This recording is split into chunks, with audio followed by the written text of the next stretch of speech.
Right, today I'm going to have a go at a DIY repair of this rather nasty dent.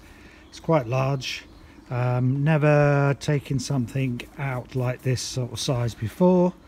Done a fair bit of filling and spraying, but it's going to be a new experience. So if you're thinking of doing it yourself, this might show you how difficult it is. So I got one of those DIY dent removal kits from eBay, which contains lots of little attachments for gluing on little tabs like this, T-bar, trying to pull it out. I'm going to use that one to start with.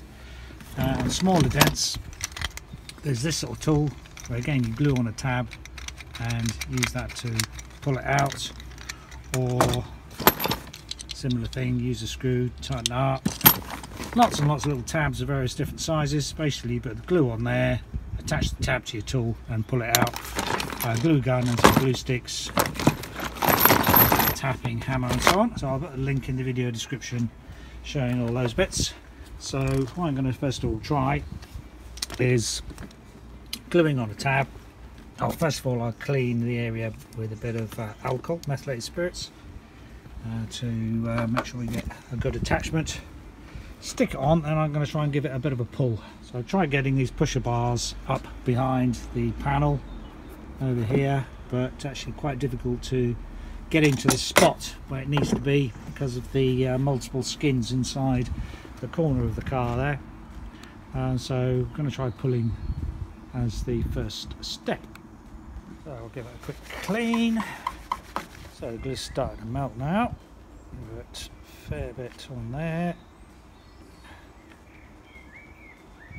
Stick it on the middle straight away. So apparently we leave that at least about 3 minutes, maybe 5, depending on the temperature, for the glue to set. So I'm not sure whether to use this T-bar. There's only a limited amount of force you can get on it with that. Might try this one. I think you can get a bit more force on it.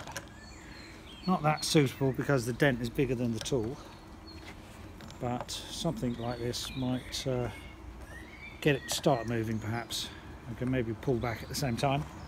Because of the bad crease on the side, I normally use a little hammer like this for gentle tapping to relieve the stress in the metal, but because the paint is already broken, it's going to need respraying, and it's a severe crease. I'm going to just try with a normal metal hammer, at the same time gently pull it out.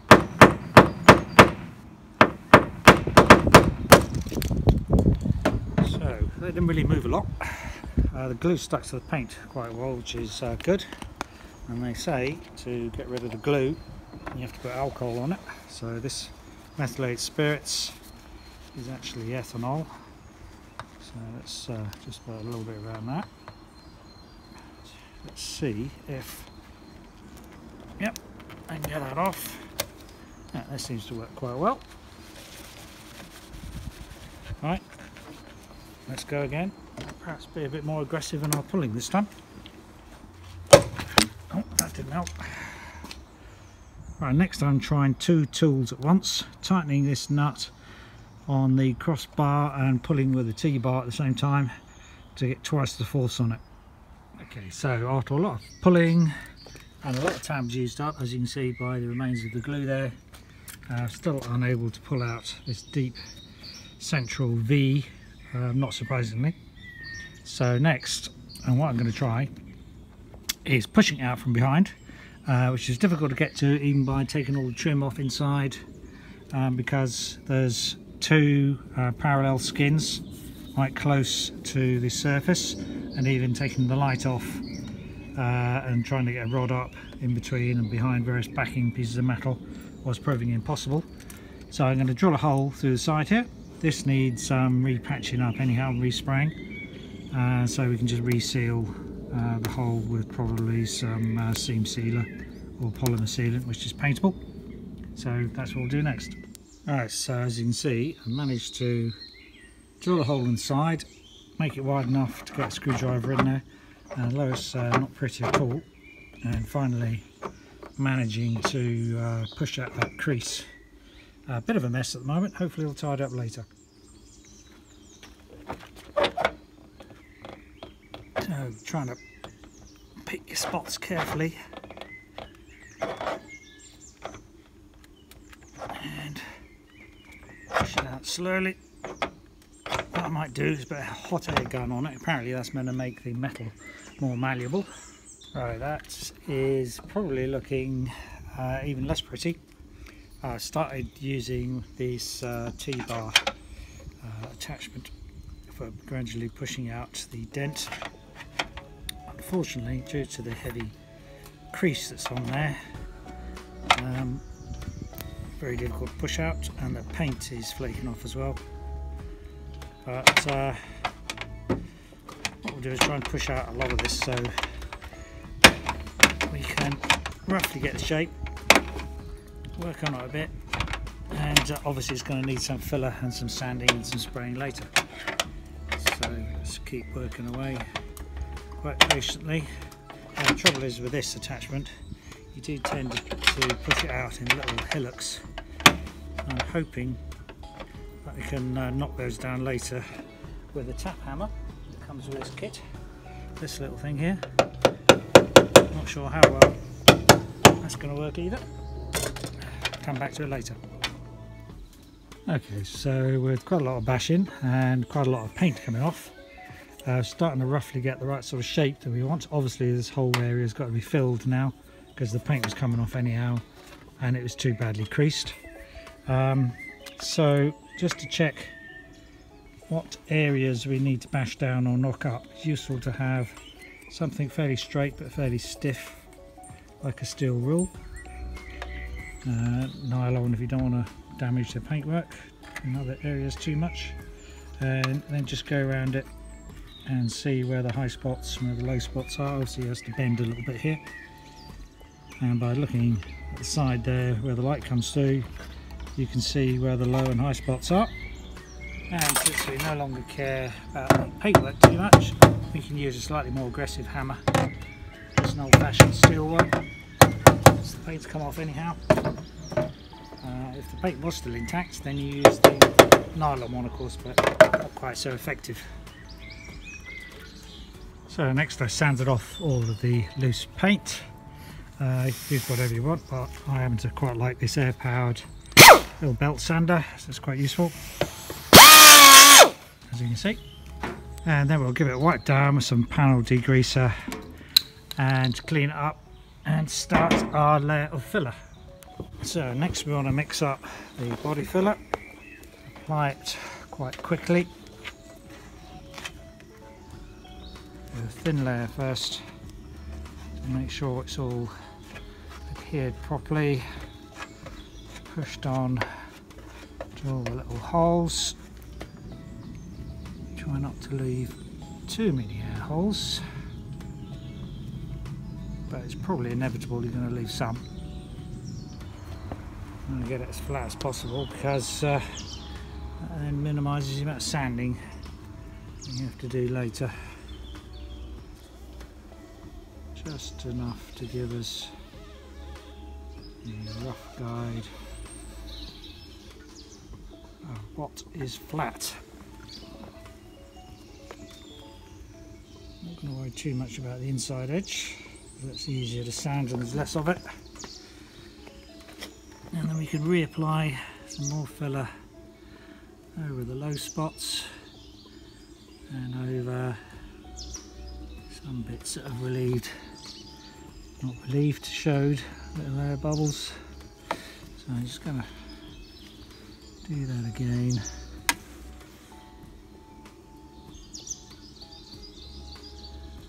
Starting from that side, going over. We haven't got too long in which to do this, so let's go quickly. It's not going to be perfect the first time, so what we really need to do is get it roughly right, give it a light sanding and refill it afterwards.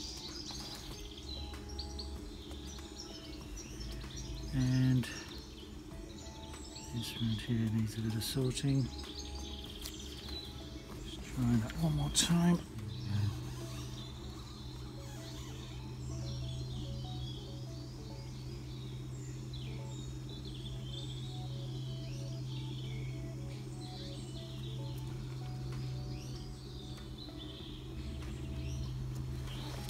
Okay, I think that's going to have to do. So methylated spirit, which is ethanol, actually helps cleaning off the tools a little bit. That's roughly flat. We'll just apply a little bit of build-up layer on the top. So we've got something that stands slightly proud. And also we take out any little air bubbles that are in the first layer.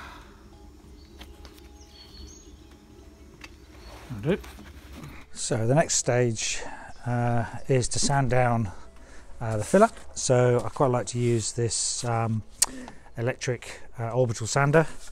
You could equally well use plastic block with sandpaper and just rub it over like this.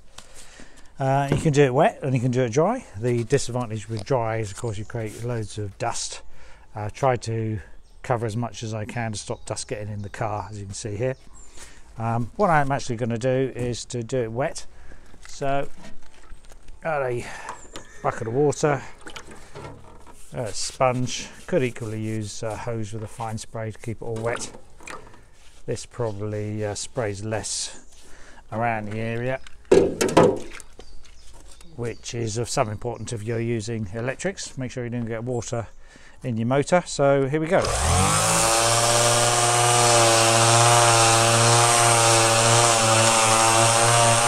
So continue working around like this. This is a 400 grade wet and dry piece of sandpaper. Just keep working away until you get it flat. Once you've got to a reasonable flatness, you probably need to fill it again. And to show up the little imperfections in it, spraying with a layer of black paint is quite a good idea.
Alright, so that's after the first sanding.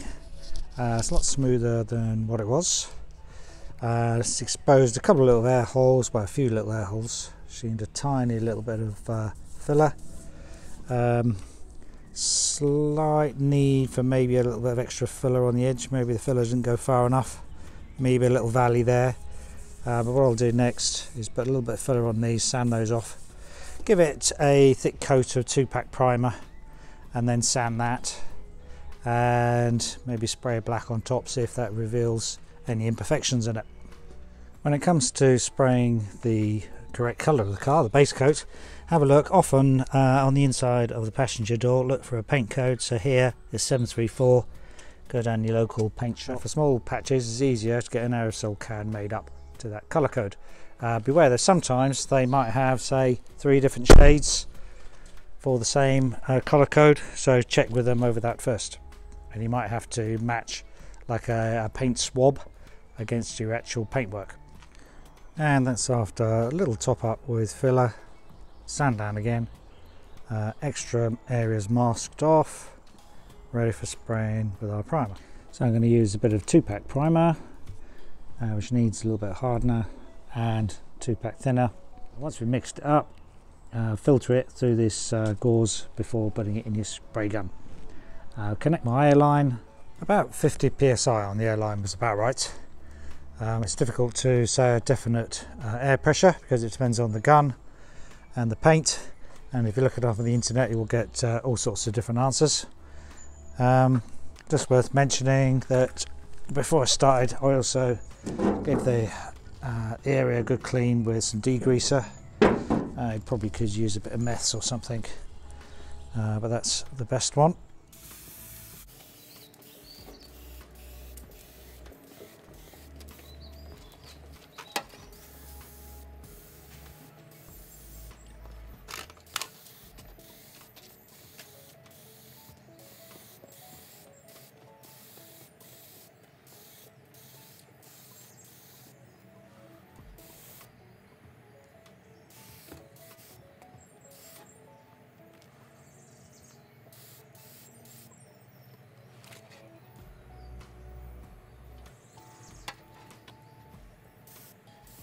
And this is after a few coats of the primer, so I'm going to leave that to dry for about a day, give it a sand down.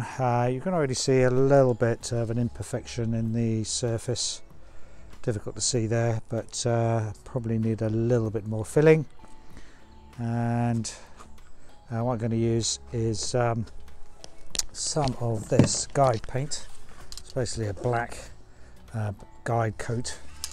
That enables you, if you spray that on the top before you start sanding it down, then that's very easy to see the high and low spots. And that's after sanding down a little bit of extra filler that I put on this bit here on top of the guide coat, the black coat, and you can see where I've sanded it, it's highlighted the bits that were standing out, so it's sanded down to the filler underneath, and it does tend to show some of the imperfections, hard to see on the camera here, but that's ready for another coat of the guide coat.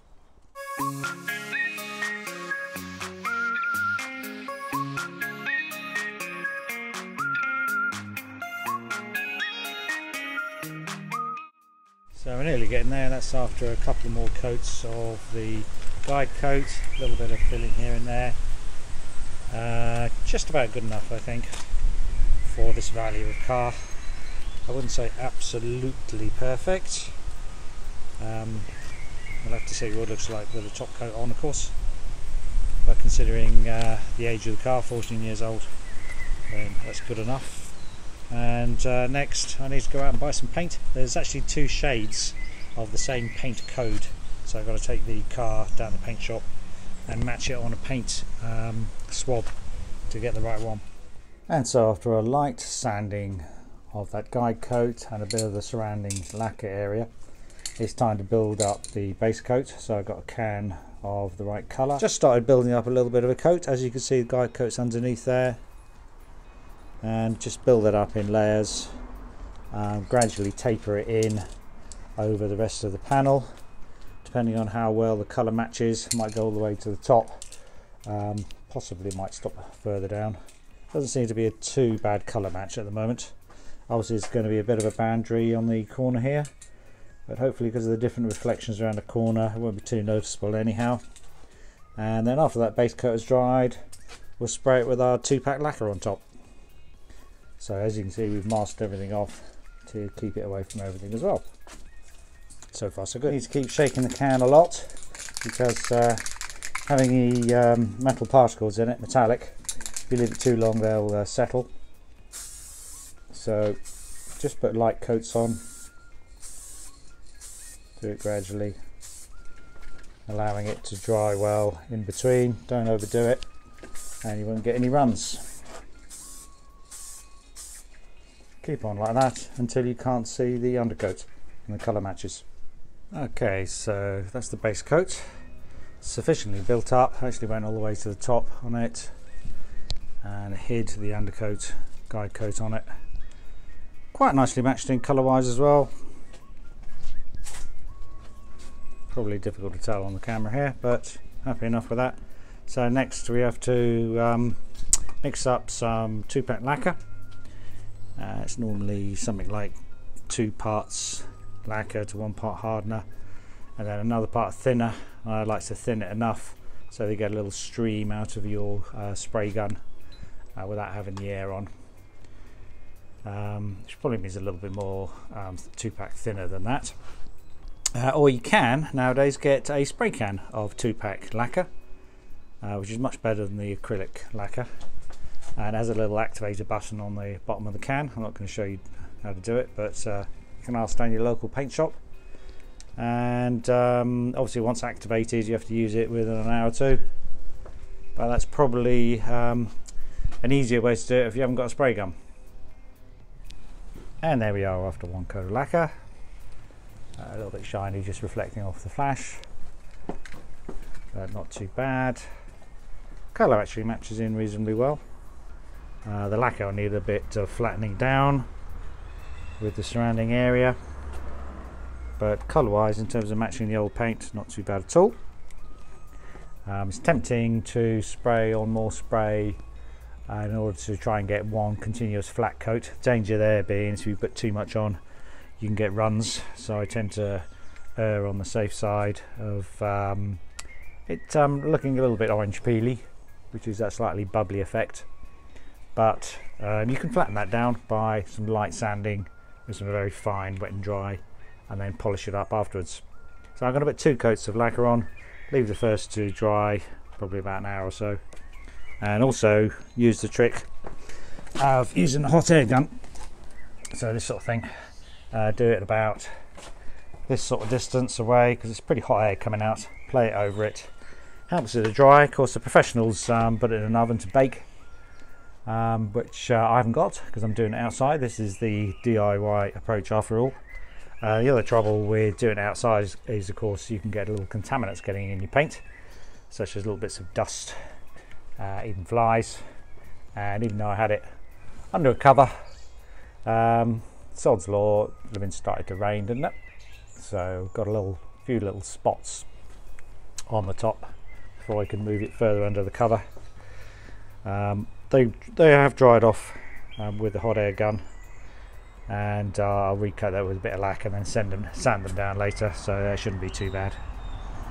If you are spraying the lacquer yourself, this is the sort of stuff you need: clear coat, 2-pack, hardener and 2K thinner. I need something very, very clean to mix it in, and a filter to do the final decanting into your spray gun. So I actually use the pot of the spray gun to measure the quantity, because it's quite a small spray gun pot on mine, and then and emptied each measurement of these liquids into my mixing pot, leaving the thinner till last so that it washed out the gun. Make sure the gun flows smoothly as well, and then put the thinner into your mixing pot, give it a good mix, and then tip it via the filter back into your spray gun again. So I left it a couple of hours to dry, and then I'm going to put another coat on it. And before you put that top coat, you could give it a very light sanding on top with fine wet and dry. It's up to you. That would give a flatter finish.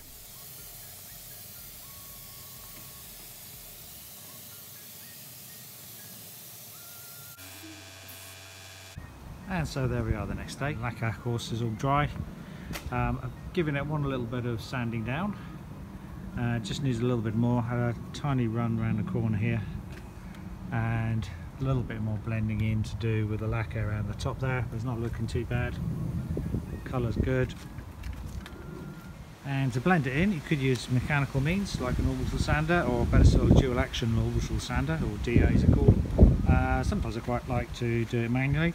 This is a soft foam block, and where you've got really bad, say like a drip or something, I started off with 2000, 3000, and then went up to 5000, then 7000, wet and dry grit, polished it off. Got to be quite careful not to cut through the lacquer. Then when you've done that, give it a polish with a polishing compound. So this G3 is very fine polishing compound, cutting compound, which you can put on a machine such as this. These are quite cheap. These little silver line ones, £20 or something. You can get better ones certainly, or you could just do it by hand. Polish it off, and then you probably want to finish with some sort of wax on top, like that, and then it's job done. Certainly for an old car, that's good enough. So, good luck with yours, and thanks for watching. Bye.